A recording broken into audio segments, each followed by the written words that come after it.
friends. Welcome to Flosstube and Variety Show number 106.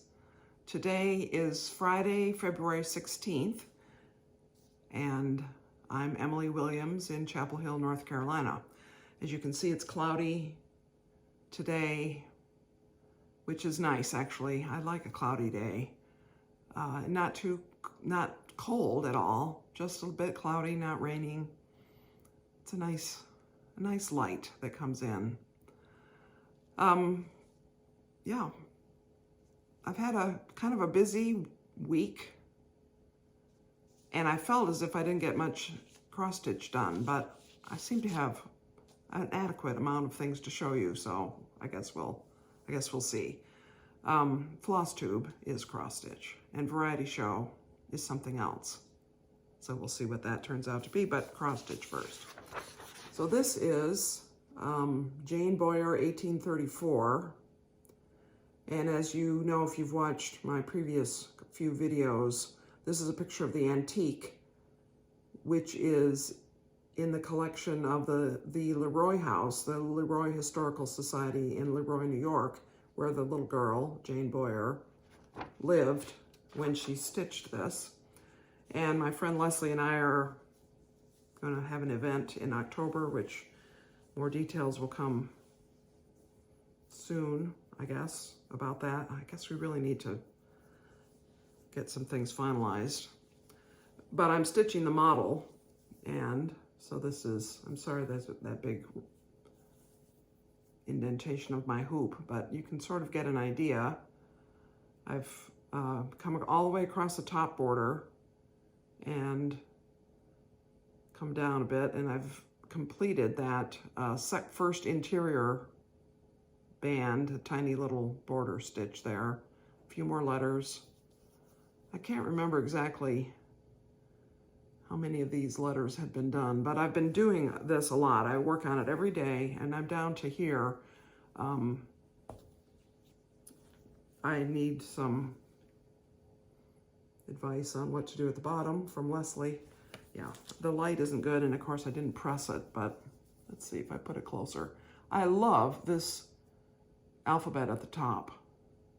It's, I think, it's classic. It's sort of a beautiful serif capitals. And then the next alphabet, I like that one. And then we have a cursive or italic type alphabet of capitals and another small letter alphabet. And the next interior band that comes right under this one is a satin stitch band, which I thought I might start working on just to give it a try. I've never done satin stitch in a cross stitch before, but I didn't do it. So I don't know. Hopefully the coverage will be good and it will look nice, and maybe you'll see it next week. I work on this every day in order to finish it in the time frame that I want to finish it. I need to do 123 or 124 stitches per day, but I've been trying to actually get more like 200 a day. So it's been very fun and satisfying to work on. Excellent. Now, that isn't the only thing I've been doing. I've been working on this, Lost by Mrs. Salmond, 1897. I showed a friend of mine this the other day, and she wondered what it was about. And I think it's about time that was wasted. And it's, for me anyway, that's a very important reminder that we don't want to waste time. But I really like it. It says lost somewhere between sunrise and sunset, 2 golden hours, each set with 60 diamond minutes. No reward is offered, for they are lost forever.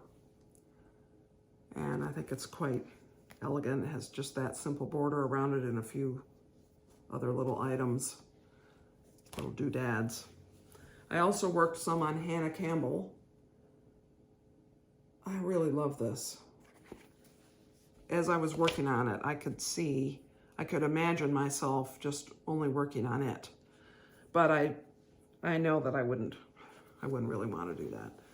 So what I did is I carried down the side border some more and did 2 more,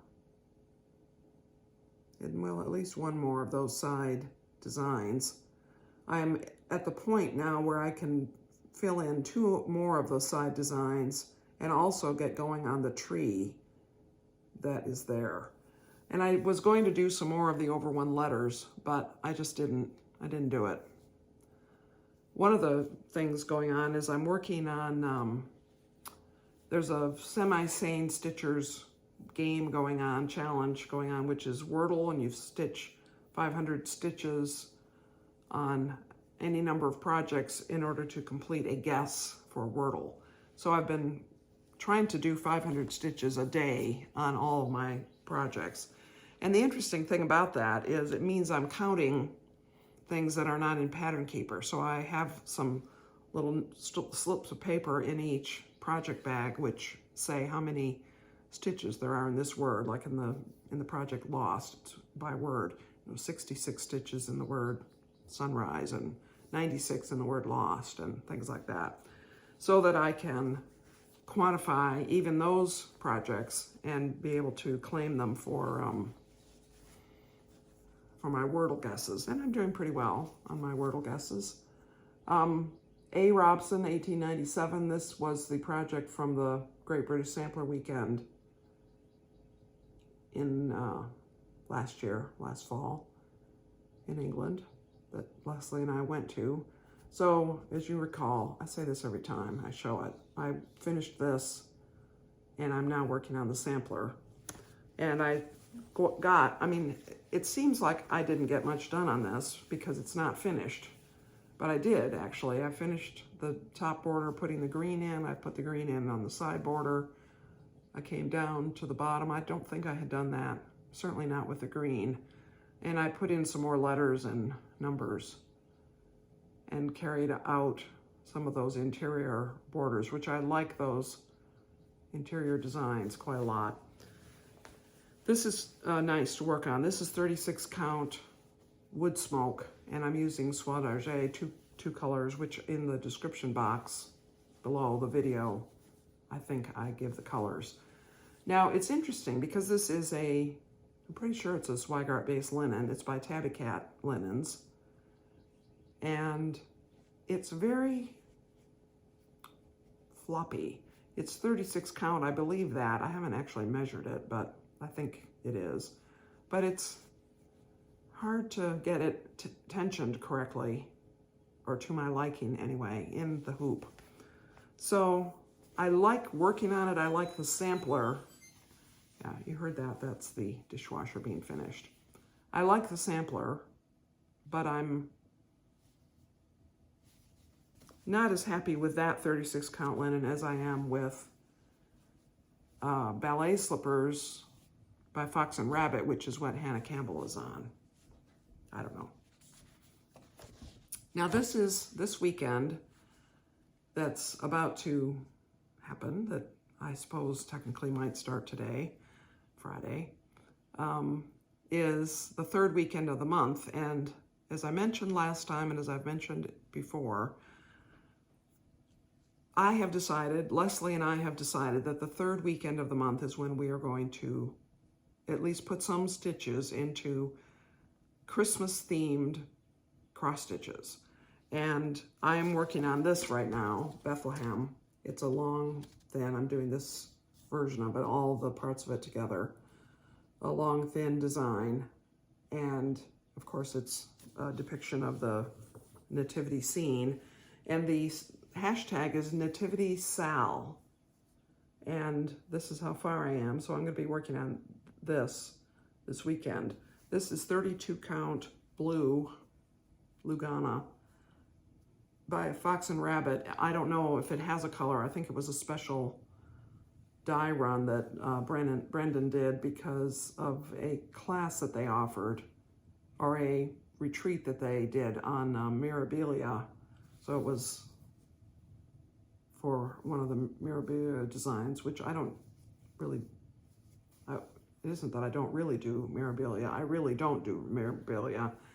But the Patreon members were offered the chance to buy some of their fabric. So I bought this piece not knowing what I was going to do with it, but I think it's perfect for this. So this is how far I am. It's about here. And so my hope would be to get that. There's another big building here next, to at least get that building done, and maybe a little farther this weekend. Now, we would love you to join us, and you do not have to stitch a religious project, but we're still going to call it Nativity Sal, because the first project that we did was called Nativity Scene, I think, and it was by Stitchy Princess Black, Etsy, a designer from Ukraine. And that, since the piece was called Nativity, that's just what we continue to call it. I did, I can't see it. I was going to say it's up on the mantle, but it's actually on the mantle over here. That little pillow that I showed maybe last time, Love and Joy Come to You, which is from Christmas Carol. Here we come a wassailing among the leaves so green. And that's a Christmassy, holiday, Christmas traditional song, but it's not religious per se. And if you want to participate in Nativity Sal, just use the hashtag on any Christmas themed project. And my idea on it is I would like to have some Christmas stitching done every year, or from time to time, maybe multiple pieces per year, small pieces. But I don't want to suddenly realize, oh, it's the Monday after Thanksgiving, I better get going, and then not finish it. So I'm trying to space it out throughout the year, giving it one weekend a month. That's 36 or so possible days, assuming that weekends have at least 3 days to them, which mine do. I'm retired, so my weekends have 6 days. So anyway, that is what I'm going to do this weekend. I'll be making progress on that. And I hope to remember to post something on Instagram with the hashtag, so you might be able to find it. And you can look for me. My Instagram information is in the description field. So, a couple of variety show, that's the word, topics. First of all, it's sort of cross-stitch related, but there's a calligraphy artist named Timothy Botts, and he does religious, that is Christian, biblical or hymn tunes, calligraphy art based on passages of the Bible or hymns or things like that. And I have several of his books, which I've had for years. In fact, I wasn't really sure what his current status was, because I've had these books so long, I wasn't sure if he's even still alive. Well, he is still alive. In fact, he's still producing calligraphy. So, but the reason it came to mind, so here's an example of something that he's done. If you read the big letters, it says, don't be frightened by the size of the task. And then down in the middle, the smaller letters, be strong and courageous and get to work, for the Lord my God is with you. He will not forsake you. He will see to it that everything is finished correctly. From 1 Chronicles 28:20. And this is a modern translation of the Bible. I'm sure it says in here somewhere which translation that is. But it's not King James, for example, which, if we look at our samplers, and if there are any biblical verses on the samplers from the mid-19th century, they are probably from the King James version of the Bible, because that was the predominant English Bible translation at the time. But he's very creative in his designs, and you can you can pause the video if you want to look at these closer, because I'm not going to show them in detail. But thinking of Nativity Sal, this is one, which is the Declaration of the Angels. And he's just extremely creative in calligraphy. Well, samplers, the samplers that include a lot of alphabets, that is basically calligraphy with a needle. And so it did occur to me, two things occurred to me. I wonder if any cross-stitch designs have ever been made of Timothy Botts's works. And I've looked and I can't find any. Here's an interesting one. I will read this one. Crooks are jealous of each other's loot while good people long to help each other, from the book of Proverbs. And this is a whole book on Proverbs. Timeless wisdom from the Bible in expressive calligraphy. And I just feel as if the, this is one we certainly all know, pride goes before destruction and haughtiness before a fall. I mean, that's very expressive, and there's a peacock feather. And the reason that I was thinking about this is not only thinking about calligraphy in terms of the alphabets that appear in our samplers, but because it still occurs to me, it still crosses my mind that I would like to make a sampler myself, design one that will go in a certain spot in my living room, which I could not find the actual picture, but I have this. Sorry for the clinking. A spoon just was clinking against something. But this is my couch. And you see I have two watercolor paintings and a print over the couch. And this right here represents a space in which I would like to put a sampler. And my friend Anne and I folded up some paper taped together in order to figure out what size would look right. And so that's sort of the look. And that would be the framed size, and the stitched size within that would be around about 9.5 by 48 inches.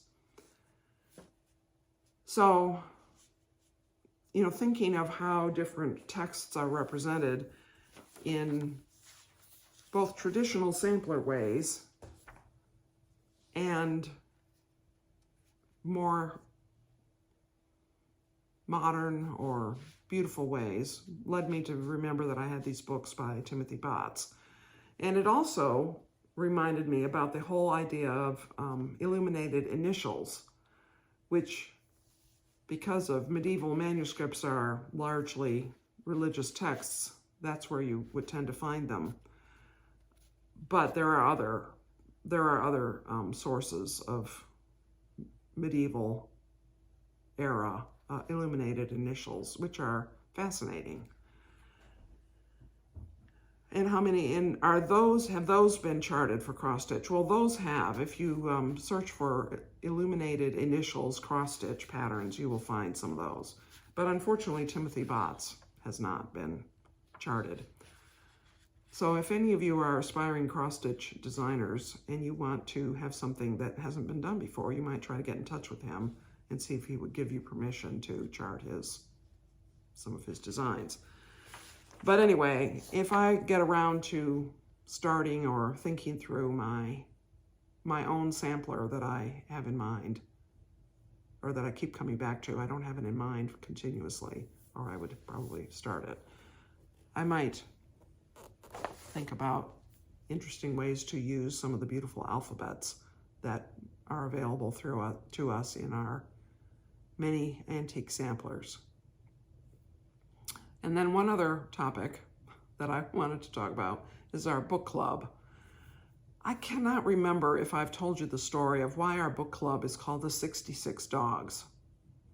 But if I've told it before and you remember it, my apologies for repeating myself, but I think it's funny. We had a meeting, our book club meeting last night, and so I'll tell you why we're called the 66 Dogs, and then I'll tell you about our meeting. So we are a bunch of women, and 15 or more years ago, we were, of course, most of us working and busy. We had kids and families and volunteered in various organizations and at our church and all of this stuff, and we were just very busy people. And we were remarking about how busy we were, and somebody of our members had seen a newspaper article about a couple who lived in a nearby community who was arrested for animal abuse. And the arresting officer said in the article, quoted him as saying, these people were not trying to be cruel to animals. They had a soft spot for dogs in particular that were strays, and they took in stray dogs, and people got to know that this couple would probably take a dog if they found a stray dog. These people would probably take care of it, and so they were presented with many dogs that they said, sure, what's one more dog? And come to find out, they had 66 dogs, which was really beyond their means and their abilities to take care of appropriately. And that is why they were arrested. And I don't know the rest of the story, but what stuck with us was, what's one more dog? And so we felt as if that was the story of our lives, because if you say, well, my cooking group only meets once a month, and my book club only meets once a month, and I sing in the choir, choir rehearsal is only once a week, and I'm involved in this board meeting, and that's only once a quarter. And you keep saying this sort of thing, but suddenly you realize that you're busy 6 evenings a week, plus you work full time, plus you have social activities that are sort of on a scheduled basis, and you have book club once a month. You get busy just because each thing is not big in itself, but it adds up. So we called ourselves the 66 Dogs to remind ourselves to not say yes to every good thing. So that's our book club. So last night we met, and we actually had all but one of our 9 members, I think, present, 8 or 9 members. And we had a fantastic discussion of Moby Dick. Now, our book club does not read books like Moby Dick very often. And in fact, in order to sort of convince ourselves that we could do it, we put Moby Dick on the calendar for our February meeting back in probably August or maybe September. Because it's a long book, I'll say it's a hard book in that it's not modern at all in its language or in its structure or in its storyline, but it's one of the great American classic novels, and so we thought we could read it. And a few of folks had read it in college or a few in high school, which I think is amazing. Certainly when I was in high school, a book like Moby Dick was not ever assigned. No. So we read it, and we had a very lively discussion. And in fact, I would say that of the time that we were together, more percentage of it was spent discussing the book than on almost any other meeting that most of us could remember. So it's a very good book for book club, apparently. But we gave ourselves a lot of leeway. And in fact, most folks had finished the book, which some months, not everybody has. So what about our book club? So let me tell you more about it. I would love, by the way, and then one of the reasons I'm talking to you about the 66 Dogs is because I hope that some of you are in book clubs and will tell me some things about your book club. So our schedule is we meet the 3rd Thursday of every month, and you are welcome to come to the meeting whether you have finished the book that's being discussed or not. And we feel that we probably have a critical mass of people such that if only 3 or 4 or 5 people have finished the book out of the 8 or 9, I can't remember, who are in the book club, it's going to be fine. We'll have a good discussion. But if you do come not having read the book, you have to realize that we're going to discuss the book. Anyone who's finished it is going to discuss it, and so you might have the ending spoiled. But you just have to agree that that's how it's going to be. Once or twice, folks have come to socialize a bit, and then they've left before the discussion got going so that they wouldn't have the ending spoiled. But for the most part, if you haven't read it by the time of book club, you're either not going to read it or you are willing. You're willing to have to know the ending before you finish. And that's been fine. That's been fine. And we select 11 books for the year, or 10 books for the year, 10 books. We, on purpose, don't select a book for December. But of the 10 books we select, one is a classic, at most, usually. At most, one is a young adult book, and we try to pick a young adult book every year.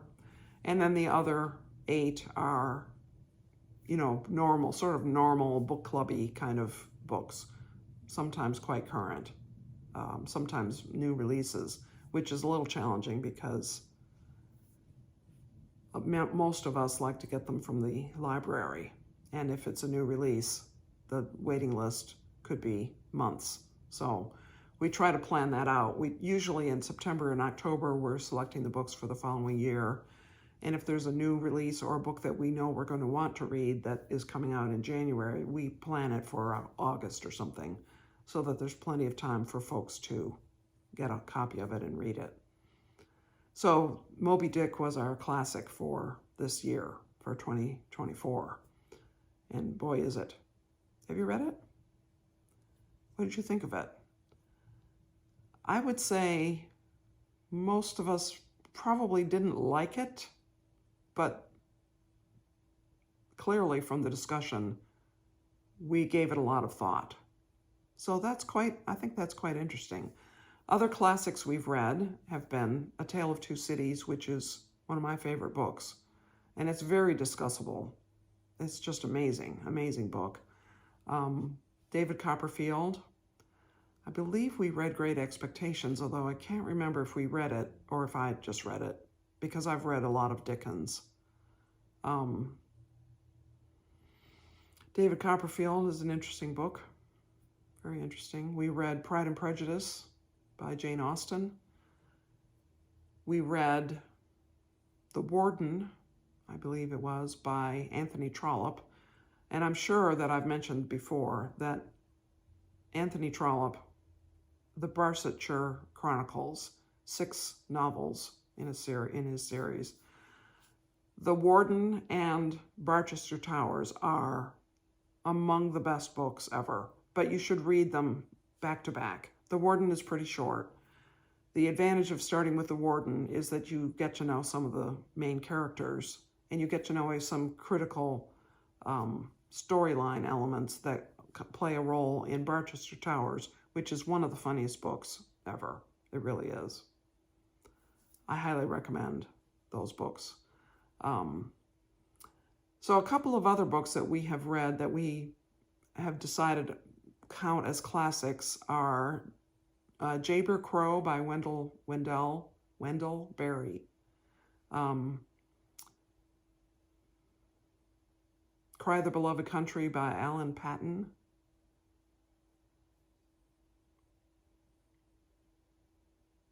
Boy, I had these things right in mind until I started recording. But they're not 19th century or earlier books. They are 20th century books. But I think they qualify. Oh yes, My Antonia we read. I think that they qualify because they have themes and characters that transcend their own time. I think that's really what makes a classic a classic.